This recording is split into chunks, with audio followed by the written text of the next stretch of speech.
Boçi do të vijojë paralelisht protesta në shesh, protesta e opozitës në parlament, për plaset kemi parë, në fakt ju kam përjashtuar pothuajse të gjithëve, por do të jetë pra kjo një skem që do të vijojë edhe në parlament, edhe në komisione, si do të procedojë opozita, sepse keni edhe reformat në mes, reforma zgjedhore ajo territoriale, çka mund të përfitojë Rama nga kjo, nga bojkoti që mund t'i bënë apo mos pjesëmarrja, se jo, patjetër që do ketë rakordim, unë pak a shumë e parashtrova dhe në fillim do vazhdohet dhe në parlament, madje në momentet e duhura do shihet edhe përshkallëzimi i protestës, do ndërmerren dhe akte tjera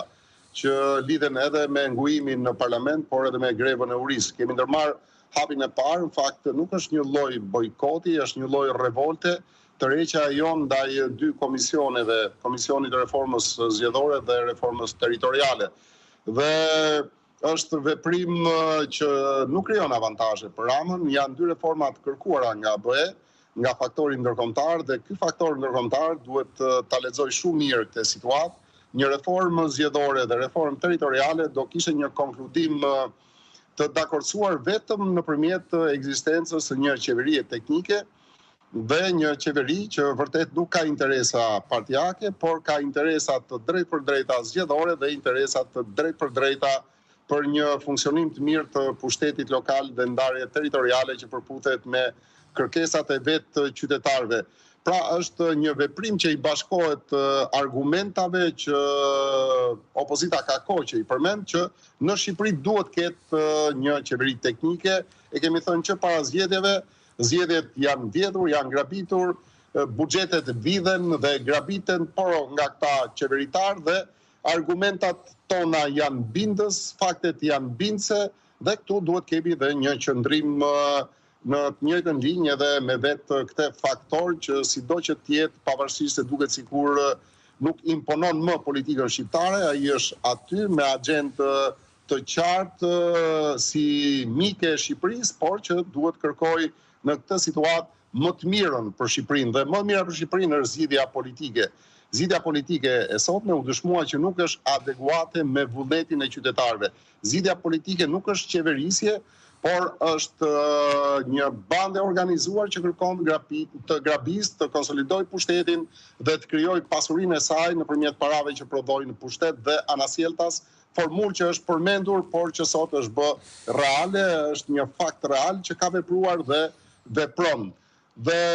ky rakordim i gjithë këtyre marrëdhënieve apo i qëndrimeve do bëjmë pas që të kemi një konkludim. Nuk mjafton vetëm protesta e qytetarëve, duhet edhe mënyra si vepron grupi parlamentar, nuk mjaftojnë vetëm të dyja, duhet edhe një link komunikimi gjithmonë me atë faktor ndërkombëtar për ta parë reagimin ton si reagim të domosdoshëm për të kërkuar një zgjidhje politike,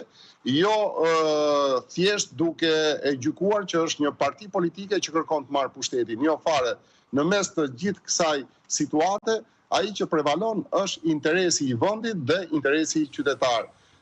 Sigurisht procesi i antarësimit të Shqipërisë në BE të vazhdojë, por një qeveri teknike do ishte zgjidhja më e mirë dhe për këtë proces dhe për reformat në cilat gjendet përballë dhe në kërkim të qytetarëve politika shqiptare, por dhe që të krijojë atë klim politike të domosdoshme për produktuar një vullnet politik real dhe një përgjegjshmëri qeverisëse që sot nuk e kemi, madje është dëshmuar e kundërta, është një qeveri kriminale, e fuzionuar me krimin e organizuar, e fuzionuar me interesa meskine, personale, që burojnë nga Rama dhe shpërndahen tek rreti i tij dhe që nuk kanë qëllim të kryen ato funksione që kryen një qeverisje, shërbime, investime, rritje e reputacionit të vendit, zhvillim ekonomik dhe zhvillim të arsimit dhe të shëndetësisë. Ne jemi në një trajektore rënëse, inercike, e cila nuk sjell asgjë të mirë për qytetarët, por sjell vetëm pasuri marramense për shtetarët. Ta mendosh, Nol, dhe dalim gjuhë popullore, një ministre ka 300 apartamente. 300 vite i duhet një shqiptari të blejë një shtëpi në një shtëpi në Tiranë, zoti Boçi. Lodhesh ti numërosh, domethënë, dhe më kujtohet ajo Barsaleta, në fakt që ishte vërtet që dilte për Ramën kur ishte kryetar bashkie, që rrinte rrugëve sepse kishte shumë çelësa dhe nuk gjente apartamentin që i kishin falë. Unë nuk e di si i mbajnë mend, se kur ka 300 balluku tani po më shumë do ketë ose ka pasur Rama, se u akuzua dhe për 200 milion euro pasuri sa erdhi në pushtet, gjë që është faktuar që pas ka qenë mos e vërtet ajo, dhe është çmenduri ta mendosh kur ka njerëz që mezi nxjerrin muajnë, mezi nxjerrin ushqimin, mezi gjejnë një mënyrë jetese, ndërkohë që këta pas një ditë punë mbarshme rezultative vinë qeverisje dhe shfaqen si miliarderët e ri të Shqipërisë, dhe që menaxhojnë gjithçka bashkë me një rreth të caktuar, por patjetër bashkë edhe me krimin e organizuar. Akshi është një tjetër dëshmi dhe korrupsioni këtu kenesh aq i madh sa dhe vëmendja e gjuhës tonë politike nuk di ku të përqendrohet më parë, ke Balluku, ke Akshi, ke Agasi, ke Mirlinda, apo tek